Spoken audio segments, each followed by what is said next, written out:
Kavarskas tai Anykščių rajono savivaldybėje esantis miestelis ir seniūnijos centras, įsikūręs dešiniajame Šventosios upės krante prie Pienios upės ir Kavarsko tvenkinio. Tai istoriškai senas, nedidelis, bet kultūriškai svarbus miestelis. Mes į jį šiandien ir užsuksime. Tai bus nedidelis pasakojimas apie miestelį, kuriame istorija, gamta ir vietinis humoras telpa į vieną vardą – Kavarskas.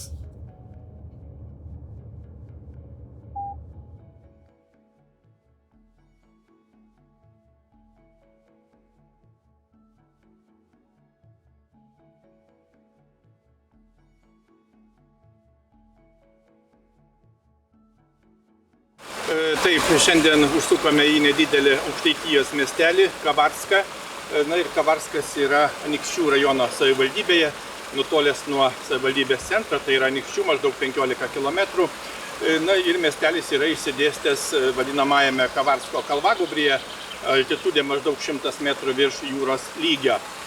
Na ir šiuo metu esame prie vadinamojo Šventojo Jono šaltinio, tai yra trykšta versmė. Yra tikima, kad šaltinio vanduo turi gydomųjų galių. Na, be abejo, yra tyrinėta jo sudėtis, mineralinė sudėtis. Taip kad labai tikrai įdomi simbolinė šio miestelio vieta. Miestelis paminėtas rašytiniuose šaltiniuose pirmą kartą 1538 metais. Gyventojų nėra daug, maždaug šiek tiek mažiau negu 500 gyventojų. Na, apžiūrėsime, pasivaikščiosime, įdomesnės vietas papasakosime. Kaip visada, Lietuvos miesteliai yra įdomus, saviti ir kiekvienas miestelis išsiskiria tam tikrų savitų charakterių.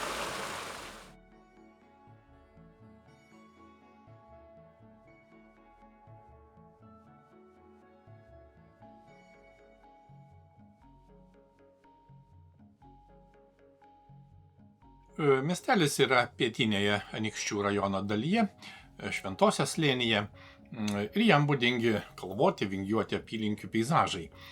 Kavarskas įsikūręs abipus Pienios upelio šalia Kavarsko tvenkinio.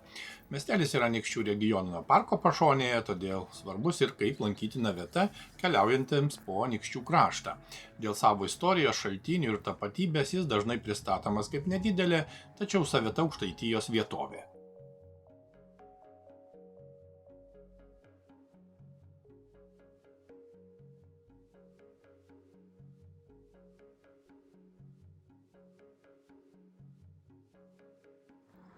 Tradiciškai pirmiausia užsukame į bažnyčią.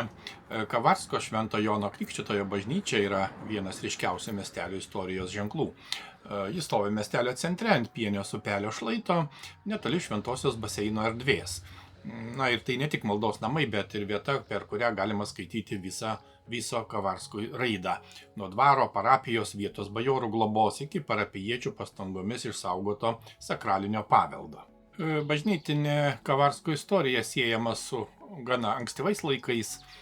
Manoma, kad pirmoji Romos katalikų bažnyčia Kavarske galėjo būti pastatyta dar 1463 metais, o jos išlaikymu vėliau rūpinasi Oginskiai. Dabartinė mūrinė bažnyčia pradėta statyti XIX amžiaus viduryje, 1857 metais. Na, architektūriškai tai istoristinė tinkuoto mūro vienbokštė bažnyčia, kurioje dominuoja neobaroko ir neoklasicizmo bruožai.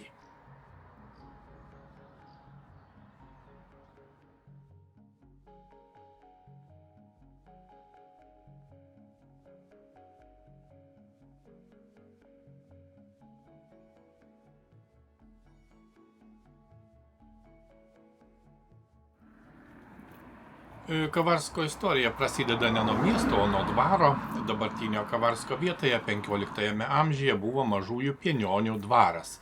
15 amžiaus pabaigoje Mažųjų Pienionių dvaras atiteko Stanislovui Kovarskiui. Nuo šios giminės pavardės vietovė pamažu imta vadinti Kavarsku. Taip dvaro vardas virto vietovardžiu, o vietovardis miestelio tapatybės pradžia. Beje, reikia pasakyti, kad iki 20 amžiaus vidurio miestas buvo žinomas kaip Kovarskas, o apie 1960 metus imtas vadinti tiesiog Kavarsku.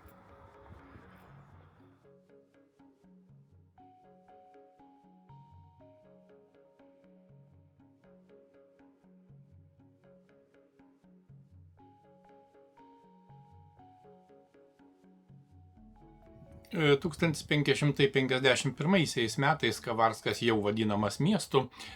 Šis faktas beje liudija augančią gyvenvietės svarbą apylinkėse. 16 amžiuje Kavarskas ir jo apylinkės priklausė skirtingoms didikų giminėms – Astikams, vėliau Oginskiams, Tiškevičiams, Siesickiams. Dvarų kaita tuo metu buvo ir politinės ir ūkinės vietovės raidos dalis. 19 amžius Kavarskui buvo administracinio ir visuomeninio įsitvirtinimo laikotarpis. Nuo 1861 Kavarskas tapo valsčiaus centru. Tai reiškia, kad miestelis įgijo aiškesnį administracinį vaidmenį aplinkinėse teritorijose. 19 amžius Kavarskui buvo ir nelaimių metas. 1842 metais miestelis degė. Tokie gaisrai tais laikais dažnai keisdavo miestelių veidą. Nykdavo senoji medinė architektūra, o gyvenvietės būdavo atkuriamos iš naujo.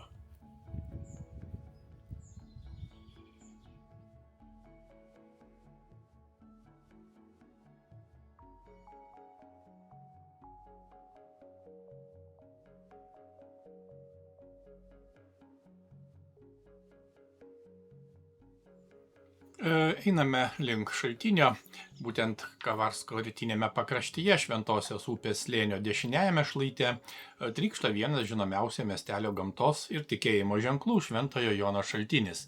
Jis dar kitaip vadinamas Kavarsko tufų šaltiniu arba tiesiog Švento Jono Krikštytojo šaltiniu.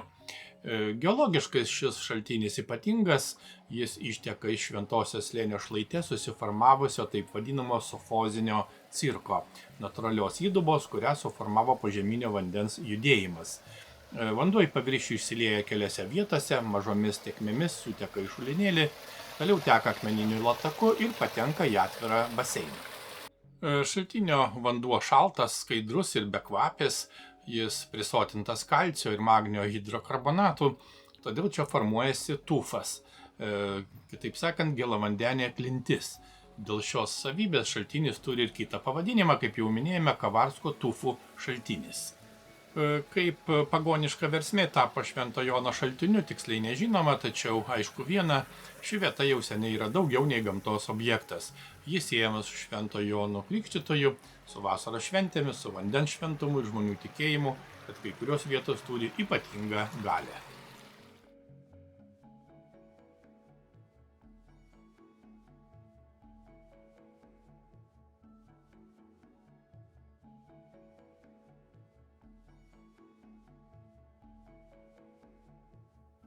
Aplankome ir netoliese esantį 1940–90 metų bolševizmo aukų Kavarsko krašte memorialą.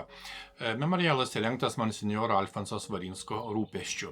1945–50 metais partizanų kūnai Kavarske buvo viešai niekinami, o vėliau velkami prie Šventosios ir pakasami pakrantės vietose.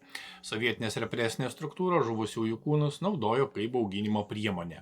Todėl ši vieta nėra tik kapai įprasta prasme, tai prievartos, paslėptos mirties ir vėliau sugrąžintos atminties vieta.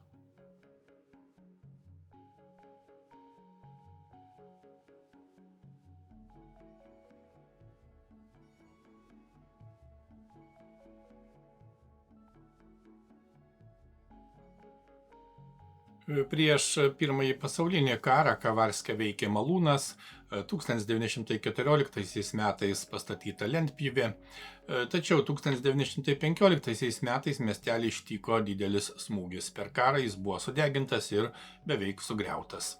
Antrojo pasaulinio karo metai Kavarskui buvo ypač skaudus. 1941 metais nacių okupacijos metu buvo sunaikinta Kavarsko žydų bendruomenė. Dalis žydų buvo sušaudyta prie Pumpučių kaimo, kiti Pivonijos šile prie Ukmergės. Tai vienas tragiškiausių miestelio istorijos puslapių. 1944 metais karo frontui slenkant per Lietuvą sudegė Kavarsko centras, buvo susprogdintas tiltas ir malūnas. Miestelis dar kartą prarado dalį savo istorinės urbanistinės struktūros. Po karo Kavarskas tapo sovietinės administracinės sistemos dalimi. 1950–62 metais jis buvo rajono centras, vėliau apylinkės ir kolchozo centrinė gyvenvietė. 1956 metais Kavarskas gavo miesto teises. Tai buvo gana svarbus statuso pokytis, nors savo masteliu ir charakteriu jis išliko mažas Aukštaitijos miestas.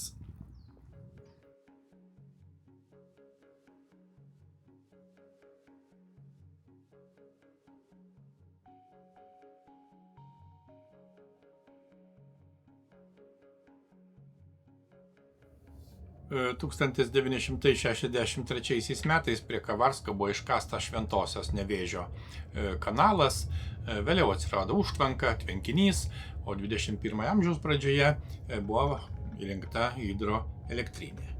Atkūrus Lietuvos nepriklausomybę, Kavarske sustiprėjo istorinės atminties ženklai, įamžintos pokario kovų ir represijų vietos, atnaujinti bendruomenės simboliai. 2005 metais patvirtintas Kavarsko herbas. Šiandien Kavarskas yra Anykščių rajono seniūnijos centras. Na ir Kavarsko raida, žinoma, nėra tiesiai augimo linija, o nuolatinis atsikūrimas. Nuo mažųjų Penionių dvaro iki miesto teisių, nuo medinės bažnyčios iki mūrinės šventovės, nuo karo gaisrų iki šiandienos kultūrinės atminties.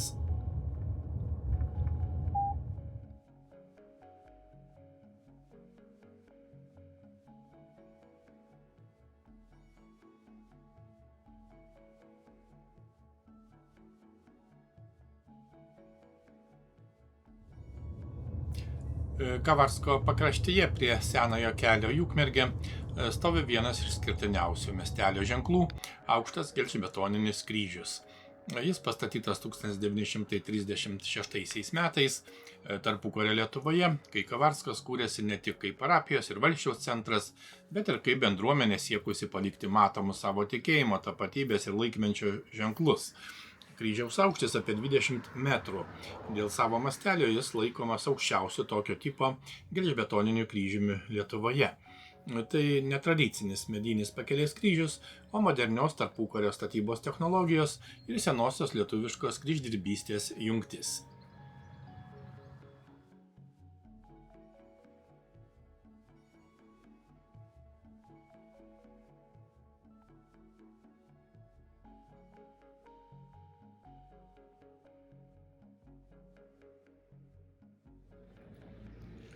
Kavarske švietimo pradžia siekia 18 amžiaus pabaigą, nuo 1797 čia veikė parapinė mokykla. Vėliau 1865 metais įsteigta valdinė pradžios mokykla. 21 amžiuje mažėjant mokinių skaičių ir keičiantis bendruomenės poreikiams, mokykla tapo ne tik ugdymo, bet ir platesnių paslaugų centru. 2014 metais čia pradėjo veikti universalus daugiafunkcinis centras, pirmasis toks Anykščių rajone.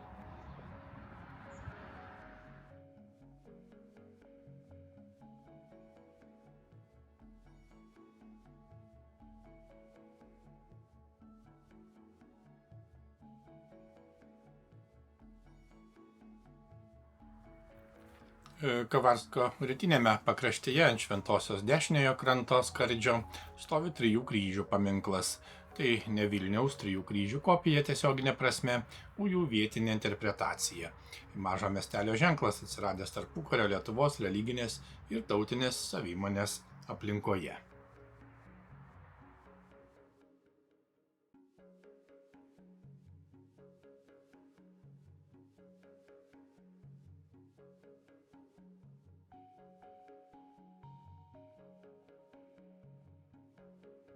Kaip jau minėjome, Kavarskas yra Anykščių rajone ir miestelis stovi Šventosios dešiniajame krante. Todėl pro miestelį akivaizdu teka Šventoji. Šventosios krantus sujungia Kavarsko tiltas kelyje į Kurklius.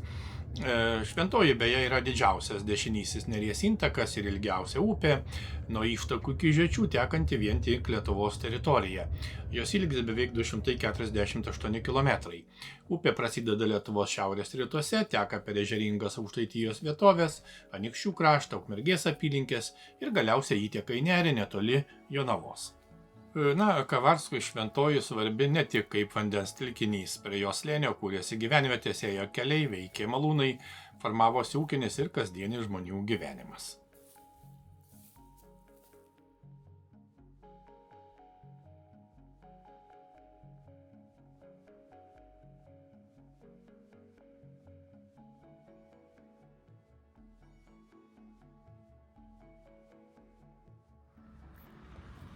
Apie Kavarską kartais sakoma, Kavarskas, kur bėga koldūnai ir teka šaltinis. Čia vietinis humoras dera su gyva tradicija. Juk ne veltui posakis kaip pirštų į akį, Kavarskė virsta kaip pirštų į koldūną. Metas pereiti prie dar vieno Kavarsko simbolio – koldūnų. Skubame jų paragauti ir patikrinti, ar tikrai Kavarskė viskas pataiko tiesiai į koldūną.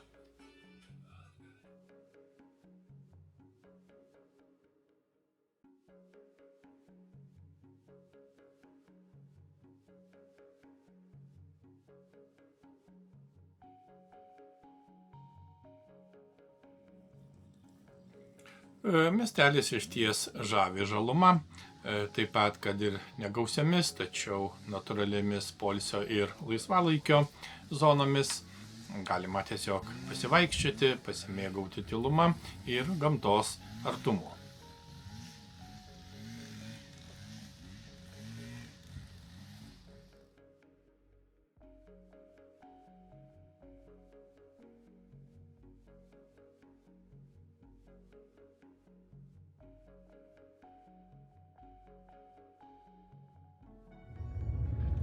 Kavarske dar galima pamatyti išlikusių senųjų gatvių grįstų akmenimis.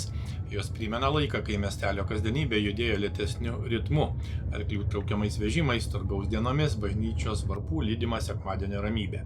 Pravažiuojame ir šiomis akmenimis grįstomis gatvėmis. Po ratais juntamas senasis miestelio paviršius, tarsi trumpas prisilietimas prie Kavarsko praeities.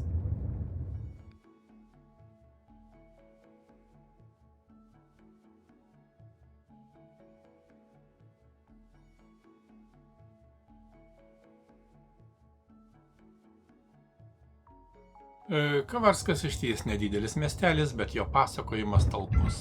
Čia telpa Kalvagūbris, upė, šaltinis, tarpukario ženklai, skaudi pokario atmintis, mokykla, paplūdimys ir net koldūnai, be kurių Kavarsko istorija būtų ne iki galo paragauta. Kavarskas dar kartą primena, kad kelionėse svarbiausia ne tik dideli miestai ar garsiausi objektai, kartais daugiausia atrandame ten, kur sustojame trumpam. Iki kitų kelionių.